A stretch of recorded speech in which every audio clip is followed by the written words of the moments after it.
இன்னைக்கு குடும்பத்துல இருக்கிற புருஷங்களோட நிலைமை என்ன தெரியுமா? நிம்மதியா இருக்கும்போது மனைவியை தேடுறாங்க, மனைவி கூட இருந்தா நிம்மதியை தேடிக்கிட்டு இருக்காங்கய்யா. இப்படிதான் பல குடும்பங்களோட நிலைமை இருந்துகிட்டு இருக்கு. எங்க குடும்பத்துல எங்க அம்மா 10வது படிச்சுக்கிட்டு இருக்காங்கய்யா. எங்க ஊர்ல ஒரு பொண்ணுக்கு ஏதோ ஒரு தவறு நடந்துருச்சுன்னு சொல்லி எங்க தாத்தா என்ன பண்ணாரு தெரியுங்களா? வீட்டுல படிக்காம இருக்கிற பிள்ளைக்கே இந்த நிலைமைனா பள்ளிக்கூடம் போற பிள்ளைக்கு என்ன நடக்கும்னே சொல்ல முடியாது. உடனே கல்யாண ஏற்பாடு செஞ்சாருங்க. எங்க அம்மாவும் கத்துனாங்க, கதர்னாங்க, காலில் விழுந்து அழுதாங்கய்யா. எனக்கு கல்யாணம் வேணாம், நான் படிக்கிற பிள்ளைன்னு சொல்லி எங்க வீட்டுல இருக்கிற எல்லாரும் சொன்னாங்க. பாட்டி சொன்னாங்க, சித்தப்பா சொன்னாங்க, மாமா சொன்னாங்க, அத்தை சொன்னாங்க. யார் பேச்சு எங்க தாத்தா கேட்கல. ஊர்ல இருக்கிறவங்க சொன்னதை கேட்டாங்களே தவிர வீட்டுல இருக்கிற எங்க குடும்பத்துல இருக்கிறவங்க சொன்ன பேச்சை கேட்டிருந்தாங்கன்னா எங்க அம்மா 16 வயசுல விதவியா இருக்க மாட்டாங்கய்யா. 15 வயசுல கல்யாணம் பண்ணி 16 வயசுல விதவியானதுன்னா அது எங்க அம்மா மட்டும்தாங்க. இங்க எங்கங்க இருக்குது குடும்ப பக்தி? கல்யாணமும் பண்ணி வச்சாங்கய்யா. கல்யாணம் பண்ண நாள்ல இருந்து எங்க அப்பாவுக்கு எங்க அம்மாவுக்கு சண்டை சண்டை சண்டை. அவங்க சண்டைய சமாதானப்படுத்தணும்னு குடும்பத்துல இருக்கிறவங்க நினைக்கல. சரி, இந்த அம்மா வயித்துல 7 மாசம் கரு உருவாயிருச்சு. அந்த கரு வேற யாரும் இல்லைங்கய்யா, நான் தான். 7 மாசம் முழுவாம இருக்கிறாளே, இவளுக்காக இல்லைனாலும் இவ வயித்துல வளர்ற கருவுக்காவது நம்ம உயிரோடு இருக்கணும். நாம போயிட்டா இவங்களை யாரு காப்பாத்துவாங்கன்னு எங்க குடும்பத்து மேல எங்க அப்பா பக்தியோட இருந்திருந்தா இன்னைக்கு நான் அனாதையா இருக்க மாட்டேங்கய்யா. அப்படி எங்க அப்பா இறந்துட்டாரு. எங்க அப்பா இறந்ததுக்கு அப்புறம் எங்க பாட்டி எங்க தாத்தா யாருமே வந்து ஒரு வார்த்தை கூட கேட்கலங்க. நான் பாட்டி தாத்தான்னு சொன்னது எங்க அப்பாவோட அப்பாவையும் அம்மாவையும் அவங்கள பாட்டி தாத்தான்னு சொல்றதுக்கே நான் அசிங்கப்படுறேங்கய்யா. இந்த இடத்துல இருந்து 16 வயசுல விதவி ஆயிட்டாங்க. அதுவும் கையில ஒரு பொட்ட பிள்ளைய வச்சிருக்காளே, அவ எப்படி காப்பாத்துவான்னு அவங்க யோசிக்கலங்கய்யா. ஊர்ல இருக்கிறவங்களாம் என்ன சொன்னாங்க? பெத்து வச்சிருக்கிறது பொட்ட பிள்ளைய வளர்க்கறது ரொம்ப கஷ்டம், அவங்களுக்கு பார்த்து ஏதாவது செய்யுங்கப்பா அப்படின்னு. எங்க தாத்தா கையில 10 ஏக்கர் நிலம் வச்சிருக்காரு. ஆனா எங்களுக்கு கொடுக்கறதுக்கு 10 ரூபாய் காசு இல்லைங்க அவர்கிட்ட. அவங்ககிட்ட எங்க இருந்து குடும்ப பக்தி? ஊர்ல இருக்கிற எல்லாரும் சமாதானப்படுத்தினாங்க. சமாதானப்படுத்தினதுக்கு அப்புறம் என்ன தெரியுமா சொன்னாரு எங்க தாத்தா? 20,000 ரூபாய் காசு கொடுக்குறேன், அதை தவிர என்னால எதையுமே செய்ய முடியாது. 20,000 ரூபாய் காசை வச்சுக்கிட்டு இந்த காலத்துல ஒரு பொட்ட பிள்ளைய வளர்த்து கல்யாணம் பண்ணி கொடுக்க முடியுமாங்க? அந்த 20,000 ரூபாய கொடுக்கறேன்னு சொன்ன அடுத்த நிமிஷமே 100 ரூபாய்க்கு பாண்டு பத்திரம் வாங்கிட்டு வராருங்க எங்க தாத்தா. வாங்கிட்டு வந்து என்ன சொல்றாரு? இந்த 20,000தோட உங்க உறவையும் எங்க உரையும் முறிச்சுக்கணும், இதுக்கப்புறம் எதுக்காகவும் நீ எங்க முன்னாடி வந்து நிக்க கூடாதுன்னு சொல்லி பாண்டு பத்திரத்துல கையெழுத்து வாங்கிட்டு போறாருங்க எங்க அப்பாவோட அப்பா. அவங்க கிட்ட எங்கங்க இருந்துச்சு குடும்ப பக்தி? எங்களுக்கு அன்னைக்கு இருக்கிறதுக்கு வீடு இல்ல, ஒருவேளை சோறு போடுறதுக்கு யாரும் இல்ல. சரி, நிலத்துல பயிர் செஞ்சு பொழைச்சிக்கலான்னு பார்த்தா சொத்து கிடையாது. என்ன பண்றதுனே தெரியாம எங்க அம்மா என்ன ஹாஸ்டல்ல கொண்டு போய் விட்டுட்டாங்க. ஹாஸ்டல்ல விட்டுட்டு எங்க அம்மா பொழப்ப தேடி திருப்பூருக்கு போயிட்டாங்கய்யா. காலையில 7 மணிக்கு பனியன் கம்பெனி உள்ள போனாங்கன்னா 7 மணில இருந்து நைட்டு 9 மணி வரைக்கும் அவங்க கால் கழுக்க நின்னாதாயா அவங்களுக்கு அன்னைக்கு 125 ரூபாய் சம்பளம். உடம்பு சரியில்லைன்னா கூட ஆஸ்பத்திரிக்கு போக மாட்டாங்க. ஆஸ்பத்திரிக்கு போனா டாக்டருக்கு 100-200 சம்பளம் கொடுக்கணும்.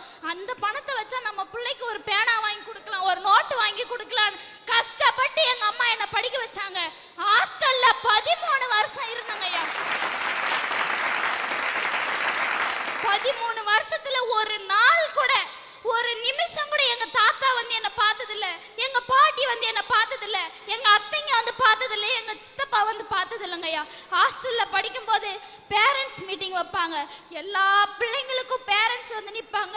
உன் பிள்ளை இப்படி படிக்குதுமா, ஆவரேஜா படிக்கிற பிள்ளைங்களோட அப்பா அம்மாவே வந்து சந்தோஷப்படுவாங்க. நான் நல்லா படிக்கிற பொண்ணு, ஆனா எனக்குன்னு எங்க அம்மா வந்து அந்த இடத்துல நிக்க மாட்டாங்க, எங்க தாத்தா வந்து நிக்க மாட்டாங்க, எங்க பாட்டி வந்து நிக்க மாட்டாங்க. அந்த நேரத்துல நான் துடிச்சு போவேன் பாருங்கய்யா. அங்க எங்கங்கய்யா இருக்குது குடும்ப பக்தி? ஆனுவல் டே ஃபங்க்ஷன் வைப்பாங்க. ஆனுவல் டே ஃபங்க்ஷன்ல எல்லா பிள்ளைங்களும் 100 மீட்டர் ஓட்ட பந்தயத்துல ஜெயிச்ச பிள்ளை கூட அதுக்கு பிரைஸ் வாங்குறதுக்கு அவங்க அப்பா அம்மாவை ஸ்டேஜ் கூட்டிட்டு வரோம். நான் நல்லா படிக்கிற பொண்ணு, எல்லா ஈவெண்ட்லயும் பார்ட்டிசிபேட் பண்ணி பிரைஸ் வாங்குவேன். ஆனா எனக்குன்னு என் கூட பிரைஸ் வாங்குறதுக்கு யாருமே இருக்க மாட்டாங்க. எல்லாரும் வந்து கேட்பாங்க, உங்க அம்மா எங்கம்மா, உங்க தாத்தா எங்கம்மா, உங்க பாட்டி எங்கம்மான்னு. அவங்களுக்கு பதில் சொல்ல முடியாம ஒரு நிமிஷமும் கூனி குறுகி தவிச்சு போவாங்கய்யா. அந்த நேரத்துல நான் என்னங்கய்யா பாவம் பண்ணேன்? நான் என்ன பாவம் பண்ணேன்? இந்த உலகத்துல பிறந்ததுல இருந்து நான் எங்க அப்பா மூஞ்ச பார்த்தது இல்ல. எங்க அப்பா போட்டோவை கூட எனக்கு காமிக்கல. இவங்க கிட்டலாம் எங்கெங்க இருக்குது குடும்ப பக்தி? குடும்ப பக்தி இருக்குது இருக்குது நம்மலாம் பேசிக்கிட்டு இருக்கோம். எங்க அம்மா ஒரு நாள் முழுக்க கஷ்டப்பட்டு, ஒரு மாசம் முழுக்க கஷ்டப்பட்டாதாங்க அவங்க ஒரு நாள் நிம்மதியா சோறு சாப்பிட முடியும். அப்படியெல்லாம் கஷ்டப்பட்டு எங்க அம்மா என்னை படிக்க வச்சு இன்னைக்கு நான் 2 டிகிரி முடிச்சிட்டேங்கய்யா. இன்னைக்கு நான் 3வது டிகிரி படிச்சுக்கிட்டு இருக்கேன். இன்னைக்கு நான் 3வது டிகிரி படிச்சு கண்டிப்பா அடுத்த வருஷம் வேலைக்கு போயிருவேன் தெரிஞ்ச உடனே எங்க அத்தைங்க வந்து என்ன பொண்ணு கேக்குறாங்க. அவங்க பையனுங்களுக்கு கல்யாணம் முடிச்சு தர. அன்னைக்கு நடு ரோட்ல யாருமே இல்லாம அனாதையா நின்னப்ப, வாமா என் வீட்டுல வந்து ஒருவேளை சாப்பாடு சாப்பிடுன்னு சொல்றதுக்கு என் குடும்பத்துல இருக்கிறவங்க வரல, என் சொந்தக்காரங்க வரல. நான் படிச்சு டிகிரி வாங்கின உடனே அவங்க பையனுக்கு பொண்ணு கேட்க என் வீட்டு வாசல்ல வந்து நிக்கிறாங்க. இவங்க கிட்ட எங்கெங்க இருக்குது குடும்ப பக்தி? எங்க ஊர்ல இன்னைக்கு என்ன கூப்பிட்டு என்னம்மா சாப்பிட்டியான்னு கேட்கறதுக்கு யாரும் இல்ல. என்கிட்ட பாசம் காமிக்கிறதுக்கு யாரும் இல்ல. என்னம்மா அம்மா ஒரு இடத்துல நீ ஒரு இடத்துல கஷ்டப்படுறீங்களே, சாப்பாட்டுக்கு என்ன பண்றீங்க, காலேஜ் ஃபீஸ் என்ன பண்றீங்கன்னு கேட்கறதுக்கு எனக்கு நாதி இல்லாம நான் போயிட்டேனே. எனக்குன்னு ஒரு குடும்பம் இருந்திருந்தா நான் இப்படி இருந்திருப்பேனாங்க ஐயா. இங்க எங்க போச்சு குடும்ப பக்தி? இன்னைக்கு நம்ம நாட்டுல உறவுகளை நீடிச்சு வைக்கிறதுக்கு தேவைப்படுறது பணமா பாசமான்னு கேட்டீங்கன்னா சத்தியமா சொல்றேங்க ஐயா, பணம் தான். நம்ம கிட்ட பணம் இருந்துச்சுன்னா இந்த ஊர்ல இருக்கிற அத்தனை பேரையும் நம்ம சொந்தக்காரங்களா ஆக்கிக்கலாம். ஆனா நம்ம கிட்ட பணம் இல்லைன்னு சொன்னீங்கன்னா அந்த ஊர்லயே நாம மட்டும்தாங்க ஒதுங்கி வாழ வேண்டியதா இருக்கும். இவங்க கிட்ட எங்கெங்க இருக்குது குடும்ப பக்தி? எனக்கு தாத்தா இருக்கிறாங்க, பாட்டி இருக்கிறாங்க, சித்தப்பா இருக்கிறாங்க, அத்தை இருக்கிறாங்கன்றது எல்லாம் மத்தவங்க சொல்லிதான் நான் தெரிஞ்சுக்கிட்டேன். இத்தனை பேர் நமக்கு இருந்த பாசம் காமிக்க ஒரு மனுஷன் இல்லாம போயிட்டான்னு நினைக்கும் போதுதாயா இந்த உலகத்துல நம்ம ஏன் பிறந்தன்னு கூட நினைக்க தோணுது. எங்க அம்மா தான் எனக்கு கடவுள். நான் நாளைக்கு வேலைக்கு போய் நான் எங்க அம்மாவை உட்கார வச்சு ஒரு வேலையாவது சோறு போடணும். என்ன மாதிரி ஒரு நிலைமை இந்த சமூகத்துல இருக்கிற எந்த பொண்ணுக்கும் வரக்கூடாதுன்னு இந்த மேடையில நின்று நான் பேசிக்கிட்டு இருக்கேன். கண்ணின் மணியே கண்ணின் மணியே போராட்டமா, உன் கண்களில் என்ன கண்களில் என்ன நீரோட்டமா, கண்ணின் மணியே கண்ணின் மணியே போராட்டமா. 16 வயசுலேயே கணவனை இழந்து இந்த குழந்தையை இந்த உயரத்திற்கு ஆளாக்குவதற்கு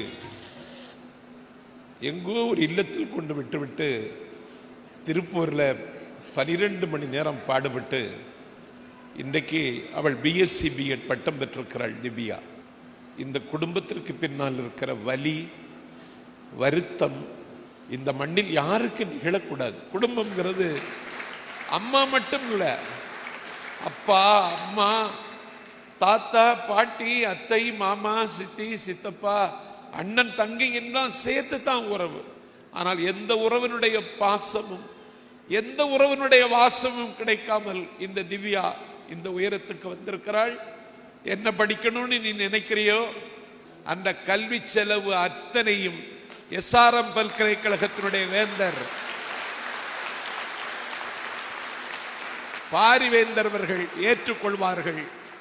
உன் கண்ணிலிருந்து ஒரு சொட்டு கண்ணீர் இனிமேல் வரக்கூடாது, வாழ்க்கை வாழ்வதற்கு என்று வாழ்ந்து காட்டி வரலாறு படைப்பதற்கு திவ்யாவுக்கு என்னுடைய வாழ்த்துக்களை தெரிவித்து, உங்கள் துயரம் விரைவில் விலகும், உங்கள் துன்பம் உங்களை விட்டு நீங்கும். இனி வருகிற நாட்கள் ஒவ்வொரு நாட்களும் மலருக்கும் திவ்யாவுக்கும் நல்ல நாட்களாக அமையும். அம்மா அம்மா எனும்